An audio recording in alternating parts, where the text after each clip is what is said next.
അസ്സലാമു അലൈക്കും വറഹ്മത്തുള്ളാഹി വബറകാതുഹു. 5ാം ക്ലാസ്സിലെ തജ്വീദുൽ ഖുർആൻ 1ാം ഭാഗത്തിലെ 10ാമത്തെ പാഠം തഫ്ഖീമുർ റാ. റാഇനെ തഫ്ഖീമാക്കുന്നതിനെ കുറിച്ചുള്ള 1ാമത്തെ പാഠമാണ്. തഫ്ഖീമാക്കുക എന്താണെന്ന് പറഞ്ഞ് മനസ്സിലാക്കി കഴിഞ്ഞാൽ വളരെ സിമ്പിളായിട്ട് നമുക്ക് ഈ പാഠങ്ങളൊക്കെ മനസ്സിലാവും. വായ നിറയെ ശബ്ദമുണ്ടാക്കും വിധം അക്ഷരത്തെ തടുപ്പിച്ചുച്ചരിക്കലാണ് തഫ്ഖീം എന്ന് നമ്മൾ മുമ്പത്തെ പാഠത്തിലൊക്കെ പറഞ്ഞു. അപ്പോൾ ഇനി റാഇനെ എങ്ങനെയാണ് ഏതൊക്കെ സന്ദർഭങ്ങളിലാണ് തഫ്ഖീം ആക്കുക എന്നുള്ളതാണ് ഇനി നമ്മൾ നോക്കേണ്ടത്. അപ്പോൾ നമുക്ക് പാഠം വായിക്കാം. ലാമ് പോലെ റാഇനും തഫ്ഖീം തർഖീഖ് എന്നീ 2 അവസ്ഥകളുണ്ട്. നമ്മുടെ അള്ളാഹ് എന്ന ജലാലത്തിൻ്റെ ഇസ്മിൽ ലാമിനെ തഫ്ഖീം ചെയ്തല്ലോ. ബാക്കിയുള്ള സന്ദർഭങ്ങളൊക്കെ ലാമ് തർഖീഖായിട്ടാണ് വരിക. അപ്പോൾ ലാമ് പോലെ റാഇനും തഫ്ഖീം തർഖീഖ് എന്നീ 2 അവസ്ഥകളുണ്ട്. റാഇനെ 5 സന്ദർഭങ്ങളിൽ തഫ്ഖീമായും 4 സന്ദർഭങ്ങളിൽ തർഖീഖായും ഉച്ചരിക്കുന്നു. റാഇനെ 5 സന്ദർഭങ്ങളിൽ തഫ്ഖീമായി ഉച്ചരിക്കും. എന്ന് പറഞ്ഞാൽ വായ നിറയെ ശബ്ദമുണ്ടാക്കും വിധം അക്ഷരത്തെ തടുപ്പിച്ചുച്ചരിക്കും. അതേപോലെ റാഇനെ തർഖീഖായിട്ട് നേർപ്പിച്ചുച്ചരിക്കും. എത്ര സന്ദർഭങ്ങളിൽ? 4 സന്ദർഭങ്ങളിൽ. അപ്പോൾ 5 സന്ദർഭങ്ങളിൽ തഫ്ഖീമും 4 സന്ദർഭങ്ങളിൽ തർഖീഖായിട്ടും റാഇനെ ഉച്ചരിക്കും. ഇനി നമുക്ക് കുറച്ച് ഉദാഹരണങ്ങൾ നോക്കാം.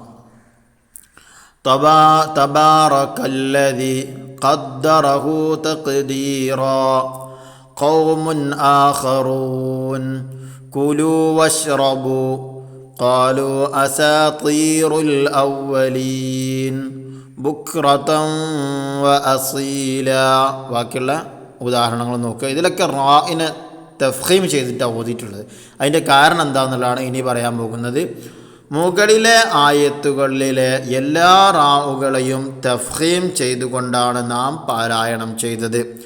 വായ നിറയെ ശബ്ദമുണ്ടാക്കും വിധം അക്ഷരത്തെ തടുപ്പിച്ച് ഉച്ചരിക്കലാണ് തഫ്ഖീം എന്ന് മുമ്പ് പറഞ്ഞുവല്ലോ.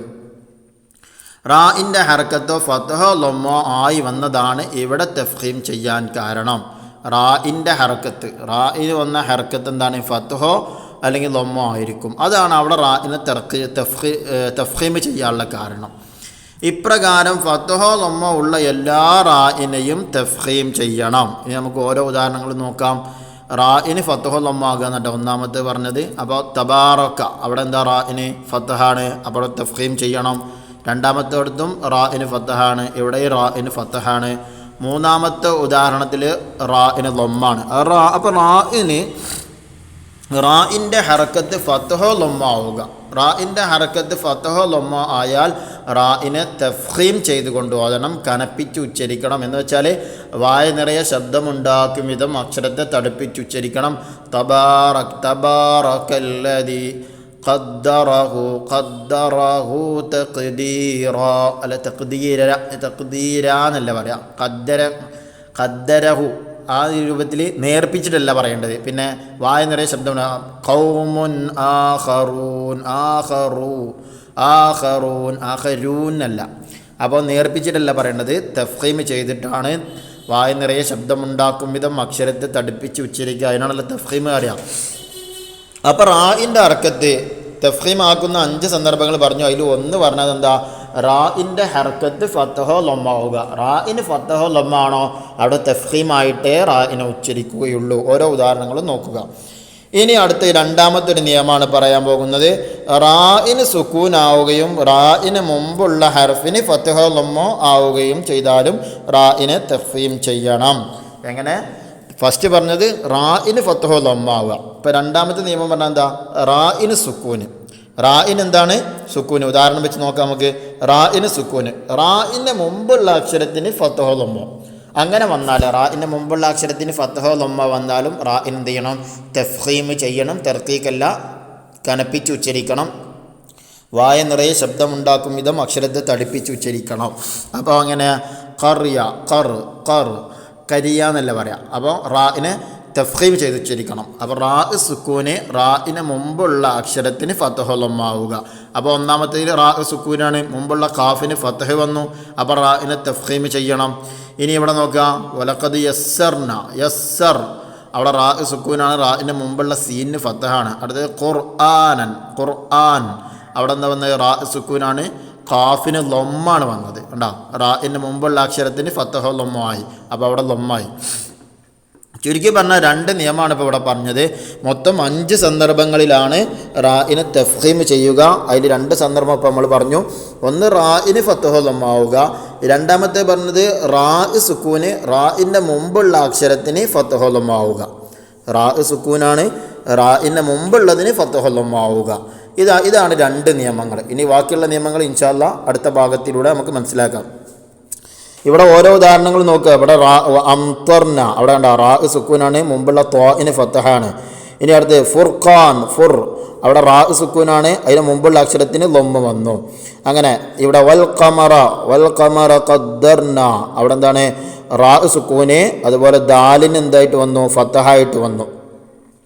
ചുരുക്കി പറഞ്ഞ 2 നിയമങ്ങൾ ഇപ്പോൾ ഈ പാഠത്തിലൂടെ പഠിച്ചു. ഒന്ന് റാഇൻ്റെ ഹറക്കത്ത് ഫത്ഹു ദമ്മാവുക, രണ്ടാമത്തേത് പറഞ്ഞത് റാ സുക്കൂന് റാഇൻ്റെ മുമ്പുള്ള അക്ഷരത്തിന് ഫത്ഹു ദമ്മാവുക. ഇൻഷാ അല്ലാഹ് ഇവിടെയും കുറച്ച് ഉദാഹരണങ്ങളുണ്ട്, അതൊക്കെ കൃത്യമായിട്ട് വായിച്ച് മനസ്സിലാക്കുക. ഇലാ ഷൈഇൻ നുക്കുർ, അവിടെ എന്താണ് നുക്കുർ എന്ന് പറഞ്ഞ സമയത്ത് നമ്മൾ വഖഫ് ചെയ്യുന്ന സമയത്ത് അവിടെ എന്ത് വരുന്നുണ്ട്, സുക്കൂന് വരുന്നുണ്ട്. അപ്പോൾ ആ സുക്കൂന് വരുമ്പോൾ റാഇന് സുക്കൂനാണ്, മുമ്പുള്ള അക്ഷരത്തിന് ഏതാണ് ലൊമ്മാണ് വരുന്നത്, കാഫിന് ലൊമ്മാണ് വന്നിട്ടുള്ളത്. അതുപോലെ സുമ്മ നളർ റാ സുക്കൂന്, അതിന് തൊട്ട് മുമ്പുള്ള ളാഇന് അവിടെ വന്നത് ഫത്ഹാണ്. അപ്പോൾ അവിടെ എന്ത് ചെയ്യണം, തഫ്ഖീം ചെയ്യണം. ഇൻഷാ അല്ലാഹ് ഇനി നമുക്ക് ബൈത്ത് ചൊല്ലാം. റാഇന് ഫത്ഹോ ദമ്മോ വന്നാൽ പറയുക റബ്ബ്, റുസുലെന്ന് ഖുർആനും ഖദ്ദർന പോലുള്ളതിലും തഫ്ഖീമാകുന്നു. ഇനി നമുക്ക് തദ്രീബാത്ത് നോക്കാം. ഒന്നാമത്തേതിന് ഉജീബ് ഉത്തരം എഴുതാനാണ്.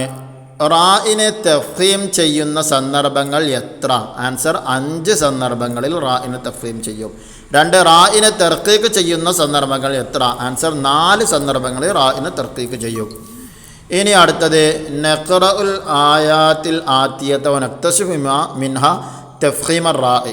കുറച്ച് ആയത്തുകൾ സൂറത്തുൽ ഫുർഖാനിലെ കുറച്ച് ആയത്ത് കൊടുത്തിട്ടുണ്ട്, അതുപോലെ തന്നെ സൂറത്തുൽ ഖമറിലെ കുറച്ച് ആയത്തുകളും കൊടുത്തിട്ടുണ്ട്. ഈ ആയത്തുകളിൽ നിന്നൊക്കെ തഫ്ഖീം ചെയ്ത് ഓതേണ്ട റാഇനെ കണ്ടെത്തിയിട്ട് അത് എത്ര ഉണ്ടെന്ന് അടിയര അത് തഫ്ഖീമു റാ, എത്ര തഫ്ഖീമു റാ വന്നിട്ടുണ്ടെന്ന്. അപ്പോൾ നമ്മൾ നോക്കേണ്ടത് ഇവിടെ എന്താണ്, റാഇന് ഫത്ഹ ലമ്മ വന്നതുണ്ടോ അതൊക്കെ ഏതാണ് തഫ്ഖീമാണ്. വേറെ നോക്കേണ്ടത് റാ സുക്കൂന് അതിൻ്റെ തൊട്ട് മുമ്പുള്ള അക്ഷരത്തിന് ഫത്ഹ ലമ്മ ആണോ, അതും തഫ്ഖീം ചെയ്തിട്ടാവും ഓതുക. അപ്പോൾ ഈ റാഉകളെയാണ് നമ്മൾ എന്ത് ചെയ്യേണ്ടത്, പിന്നെ ശ്രദ്ധിച്ച് നമ്മൾ നോക്കിയിട്ട് പിന്നെ അതിൻ്റെ എണ്ണം കണ്ടുപിടിക്കേണ്ടത്. ഇവിടെ നമുക്ക് നോക്കാം.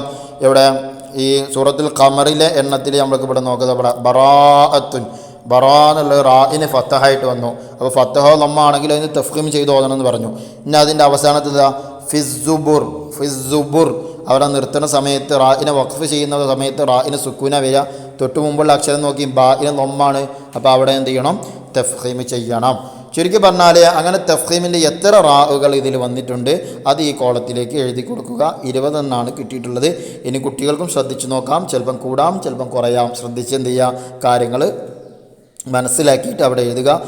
സംഗതി മനസ്സിലായിട്ടുണ്ടാവും എല്ലാ കുട്ടികൾക്കും. വളരെ സിമ്പിളാണ്. ഒന്ന് റാഇന് ഫത്തോ ലമ്മാവുക, രണ്ടാമത്തെ നിയമം പറഞ്ഞ് റാ സുക്കൂന് റാഇന് മുമ്പുള്ളതിന് ഫത്തോ ലമ്മാവുക. ഇനി അതിൽ തദ്രീബാത്തിൽ മൂന്നാമത്തെ തഖ്സീസാണ്. നഖറഉ മിനൽ അവ്വലി സൂറത്തിൻ നഹൽ ഇലാ വഹുദൻ വറഹ്മത്തൻ ലിഖൗമി യുഅ്മിനൂൻ. അപ്പോൾ സൂറത്ത് നഹൽ ഓതാനാണ്. തുടക്കഭാഗം മുതൽ 64ാമത്തെ ആയത്ത് വരെ ഏത് ഓതണം, ഏത് ശ്രദ്ധിച്ച് ഓതണം, റാഇനെ തഫ്ഖീമാക്കുന്ന ഈ 2 നിയമങ്ങൾ ഇപ്പോൾ നമ്മൾ പഠിച്ചു. ആ 2 നിയമങ്ങളിലും തഫ്ഖീം ചെയ്തുകൊണ്ടായിരിക്കണം നമ്മൾ ഓതേണ്ടത്. 2 സന്ദർഭങ്ങളിൽ തഫ്ഖീമായിട്ട് വരുന്നു പറഞ്ഞു. ആ 2 സന്ദർഭം ശ്രദ്ധിച്ചുകൊണ്ട് ഓതണം. പിന്നെ സൂറത്ത് ഹിഫ്ളാക്കാനുള്ള സൂറത്ത് യാസീനിലെ 30ാമത്തെ ആയത്ത് മുതൽ 33ാമത്തെ ആയത്ത് വരെ ഹിഫ്ളാക്കുക. പിന്നെ ഹദ്ദാദ് റാത്തീബിലെ റബ്ബന ഗ്ഫിർ ലനാ വതുബ് അലൈനാ ഇന്നക അൻതത് തവ്വാബുർ റഹീം അല്ലാഹുമ്മ സ്വല്ലി അലാ മുഹമ്മദ് അല്ലാഹുമ്മ സ്വല്ലി അലൈഹി വസല്ലം അഊദു ബികലിമാത്തില്ലാഹി തമ്മാത്തി മിൻ ശർരി മാ ഖലഖ് ബിസ്മില്ലാഹിൽ ലദീ ലാ യദുറു മഅ ഇസ്മിഹി ഷൈഉൻ ഫിൽ അർദി വലാ ഫിസ് സമാഇ ഹുവസ് സമീഉൽ അലീം. ആ ദിക്റും ഈ ദിക്റുകളൊക്കെ കാണാതെ പഠിക്കുകയും ചെയ്യുക. ഇൻഷാ അല്ലാഹ് ഇതോടെ തദ്രീബാത്ത് അവസാനിച്ചു. അസ്സലാമു അലൈക്കും വറഹ്മത്തുള്ളാഹി വബറകാതുഹു.